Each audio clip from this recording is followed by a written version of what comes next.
Hello friends, welcome to DS classes.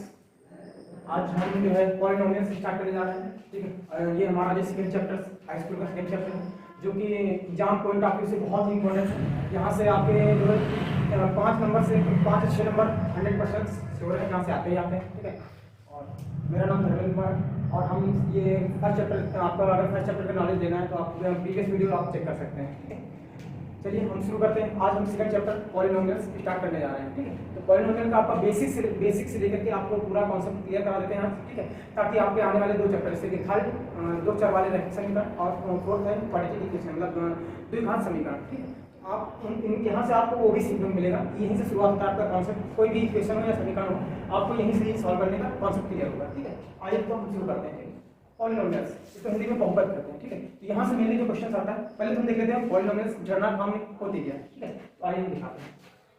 a x की power n minus 1, ठीक है, n से शुरू करते हैं। n प्लस b x की power n minus 1 plus c x की power n minus 2 plus dot dot dot plus d equal to 0, sorry 0।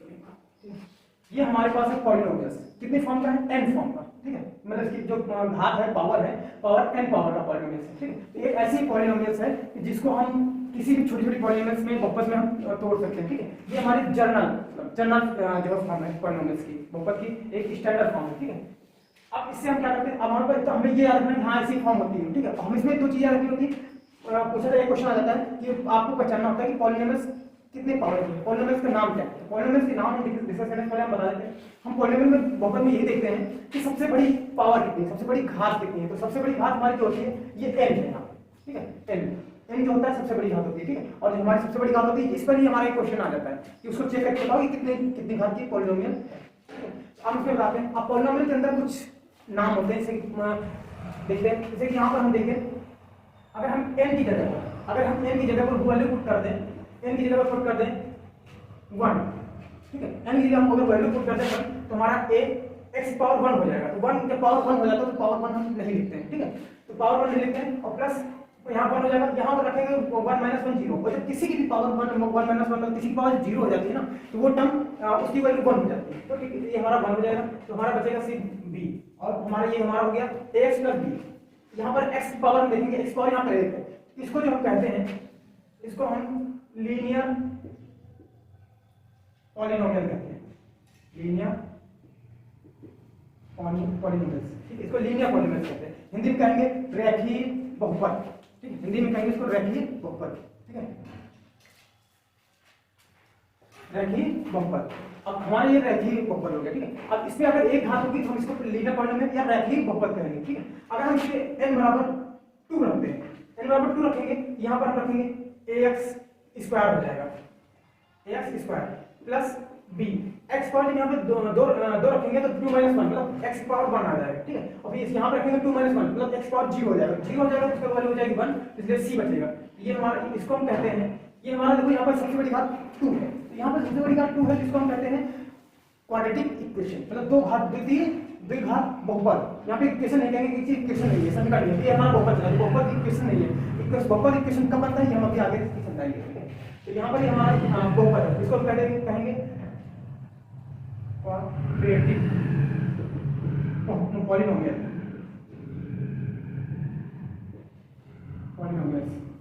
ये हमारा क्वाड्रेटिक पॉलिनोमियल है। ये जब इसकी मैक्सिमम पावर देखते हैं, सबसे बड़ी घात कितनी है 2 की, x की घात देखते हैं, और इसके लिए कंडीशन होती है, कंडीशन ये होती है कि जो हमारा जिसकी मैक्सिमम पावर होती है, ठीक है, ऐसे स्क्वायर, इसकी जो हमारा इसके साथ जो कांस्टेंट होता है, इसको कहते हैं a b c का चल रहा है इसके साथ, इनको हम कांस्टेंट कहते हैं। ठीक है, तो कांस्टेंट जो हमारा होता है ये हमारा शर्त होती है कि 0 नहीं होना चाहिए, अदरवाइज ये 0 हो जाएगा तो ये हमारा स्क्वायर माइनस हो जाएगा, माइनस मतलब यहाँ पर जो 0 हो जाएगा इससे प्रोडक्ट होकर ये भी 0 हो जाएगा, तो हमारा मैक्सिमम पावर 1 बचेगी, ये रैखिक समीकरण हो जाएगा, लीनियर पॉलिनोमियल हो जाएगा, इसलिए ये हमारा 0 नहीं होना चाहिए, इसके लिए कंडीशन होती है। ठीक है, अब हम उसके बाद अगर हम आगे के देखें, n बराबर अगर 3 पुट करेंगे, n बराबर 3 पुट करेंगे तो हमारी जो इक्वेशन आ जाएगी x cube plus bx square plus cx plus d, ये आ जाएगी। अब जब हमारे पास माइक्रो पावर यहाँ पर क्यूब है तो हम इसको कहेंगे क्यूबिक पॉलिनोमियल, क्यूबिक पॉलिनोमियल। इसको कहेंगे क्यूबिक। इस तरह 4 आ जाएगी तो इसको फोर्थ पावर पॉलिनोमियल कहेंगे, 6 पावर, तो जितनी भी पावर बढ़ जाएगी उससे हम कट जाएंगे। तो मेनली जो तुम्हारे पास है यहाँ पर सिर्फ ये दो, लीनियर पॉलिनोमियल्स और क्वाड्रेटिक पॉलिनोमियल्स, इसको हिंदी में कहते हैं रैखिक बहुपद, इसको कहते हैं द्विघात बहुपद, ठीक है। ये अब यहाँ से हमारे पास ये सीख जाता है, ठीक। अब यहाँ पर हम नाम सीख लेते हैं, हमने तो पढ़ लिया यहाँ चलिए होते हैं, बट हम यहाँ देख लेते हैं जो x है या ABCD जो हमें लगे हुए हैं इनका कुछ नाम है। अगर इनका नाम क्या होता है, कभी कभी हमारे पास बहुकल्पी में क्वेश्चन आता है, बहुकल्पी में आपके पास क्वेश्चन आ जाएगा कि जो ABCD है इनको कहते क्या है, या हमारा जो x होता है जो x हर जगह दिया हुआ x को कहते क्या है, ठीक है। ये जरूर हमें जरूर जानना बहुत जरूरी है, ठीक है। तो जो हमारा x होता है इसको कांस्टेंट कहते हैं, कांस्टेंट, ठीक है। ये हमारा कांस्टेंट नहीं, इसको हम जो x हमारा है इसको वेरिएबल कहते हैं। वेरिएबल मतलब जो वेरी करे, कहीं फिक्स नहीं रहता, ठीक है। नंबर एक हमारा नहीं तो फिक्स नहीं होता, ठीक है, वेरी करे, ठीक है, उसको वेरिएबल कहते हैं। हिंदी में अगर हम कहें तो हिंदी में इसको हम चर कहते हैं, ठीक है, चर। जो हमारे ABCD इनको हम देख लेते हैं क्या कहते हैं, A, B, C, D जो हमारे चलते हैं, ठीक है, कॉमा C, जितने भी होंगे इनके साथ इनको हम कहते हैं कांस्टेंट। ये हमारे कांस्टेंट, इनकी वैल्यू फिक्स हो जाती है, कांस्टेंट्स, ठीक है। एक कांस्टेंट कहलाते हैं, मतलब इनको इनके हिंदी भी, अगर हिंदी जो यूपी बोर्ड से बच्चे होंगे हिंदी में कर रहे हैं तो उनको हिंदी वर्ड जरूर याद रखना है। उनको वो कहते हैं आचार, आचार भी कहा जाता है इनको, और इनको गुणांक के नाम से भी कहीं कहीं इंट्रोड्यूस किया जाता है, ठीक है, हिंदी में, ठीक है।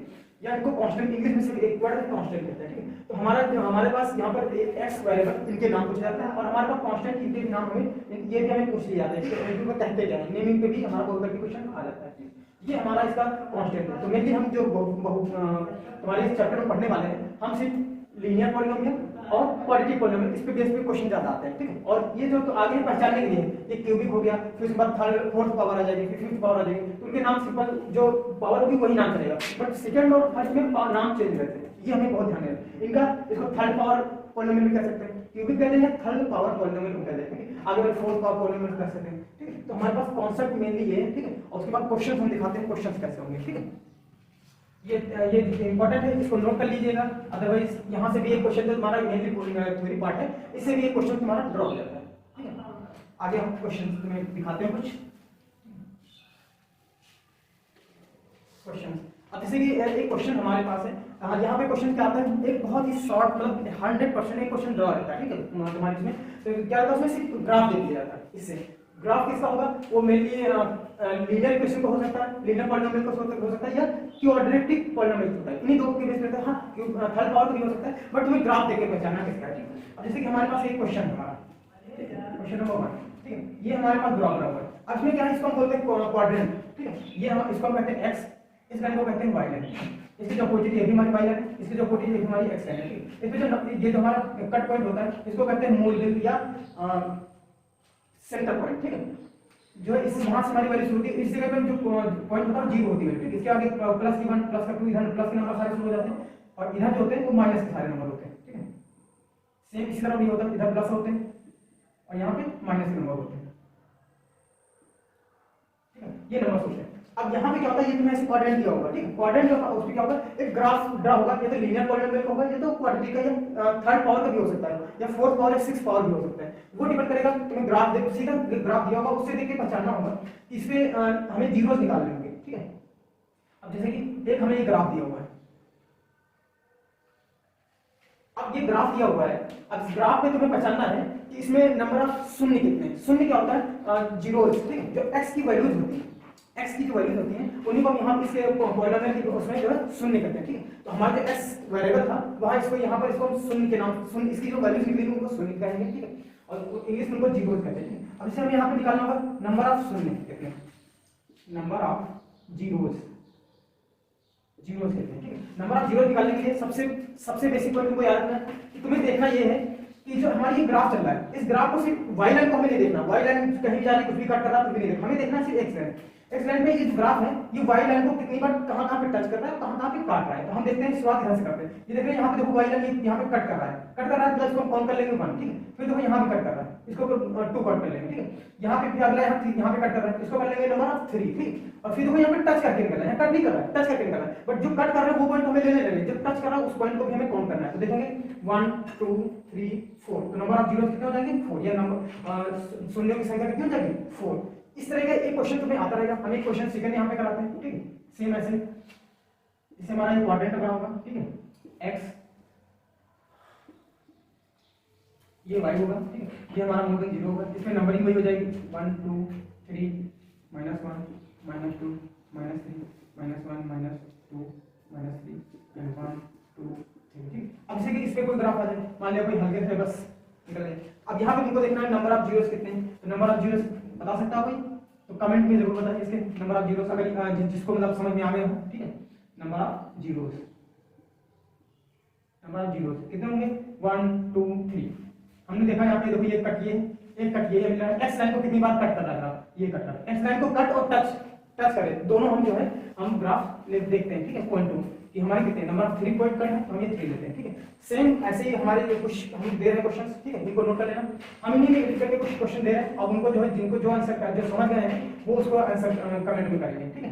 हम इन दो ऐसे दो सवाल दे रहे हैं होमवर्क में, ठीक है। उसके जीरो से निकालने होंगे, जैसे कि एक, ठीक है, एक ये हो गया होमवर्क में है, ठीक है। और एक ही हो गया, ठीक है। अब आपके पास दो क्वेश्चंस हैं, ठीक है, और इनके होमवर्क है। नंबर ऑफ जीरोस यहाँ पे फाइंड करने, याद रखना ये क्वेश्चन यहाँ पे इंपॉर्टेंट है, कर लेना। ये क्वेश्चन बहुकल्पीय में 100% श्योर एक नई क्वेश्चन जरूर रखा जाता है बोर्ड में, ठीक है, क्योंकि फेवरेट क्वेश्चन है और नंबर ऑफ जीरो निकालने के लिए आता ही आता है, ठीक है। तो ये आप ये कर लीजिएगा, ठीक है। हम मिलते हैं नेक्स्ट वीडियो में, धन्यवाद। और चैनल को सब्सक्राइब करें और अच्छे से अच्छे वीडियो देखने के लिए आगे हम फिर मिलेंगे। और ठीक है, आपको यहाँ पे फुल आपके जो हाई स्कूल का सिलेबस है एग्जाम बोर्ड का, उस पर डिस्कस किया जाता है, ठीक है। आप उसको अच्छे से देखें और आपको कॉन्सेप्ट बेसिक क्लियर हो जाएगा, ठीक है। हम मैक्सिमम क्वेश्चन भी कराने की कोशिश करेंगे, ठीक है। तो थैंक यू।